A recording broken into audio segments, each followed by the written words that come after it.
History is the best teacher. Ahene chipembere anandidwa malo, akapwiti banda anandidwa famu kunchinji, auto mchirwa anandidwa chichonse, akanyama chumi anandidwa malo, katundu, mabuka ku banki. Akwanda chakwamba panopa tikumva kuti ayi achakwambawo tufata amangire chiliza cha 2.7 billion. Can you imagine? Koma achakwamba anamangidwa ndi MCP 1981, atamangidwa anakhala kundende zaka 11, analanda chilichonse, mabuka ku banki, ng'ombe zawo, minda, chilichonse analandidwa. Ngati achakwamba anakwalira munthu osauka ndi chifukwa cha MCP. And guess what? Amene anaphedwa kumwanza amatenje akadama anandidwa chilichonse ndi MCP. Amagwisa ntchito lamulo limene anakhazikitsa kamuzu 1966 Forfeiture Act. Leronso mnyamata amene wamkono modzi akugwisa ntchito Forfeiture Act. Akuti ayi, we are using Forfeiture Act polanda katundu wano machisale. Amalemu achilima asanamwalire anagula magalimoto. Tikunena pano akuchita failo mumva posachedwa azigwisa ntchito anthu osiyanasiyana kuti chilima katundu wake alandidwe. Kulakwa kwa nkhani yonseyi amene chilima anapita kuchikangawo ndikupempha kuti pakhale commission of inquiry.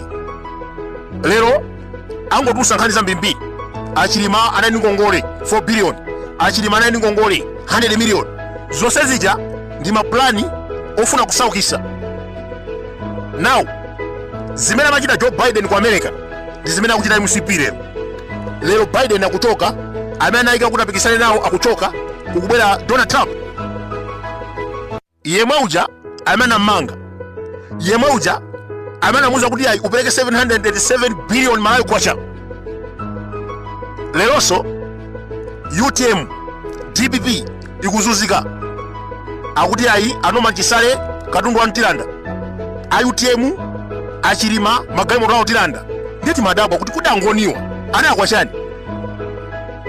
Adiki Matenje anali ngoni anaphedwa kumwanza. Abati Mwalo anali ngoni anaphedwa kuzomba kunyonga pamakapu. Kulakwa kwake akuti yayi wapezeka bwanji ndi chikutiro chimenechi animal farm.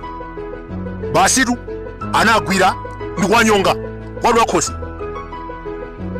Pa 1 July 2022 Salos Chilima anafusa achakwera, tinagwizana kuti 5 years ndidzayimira ineyo ndi chifukwa chani mukakamira. Nthawi yomweyo anamusegula milandu akuti yayi wabandisata. Ku khoti Chilima ananena kuti tikufuna maumboni ochokera ku defense, tikufuna maumboni ochokera ku state house. Sipanapite nthawi ananena kuti tamukhululukira. 2 weeks later anachita ngozi ya ndege.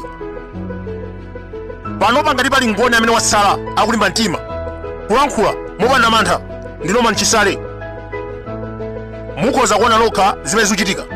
Akufuna kumulanda chilichonse cholinga asauke. Timafuna tibeke chenjezo.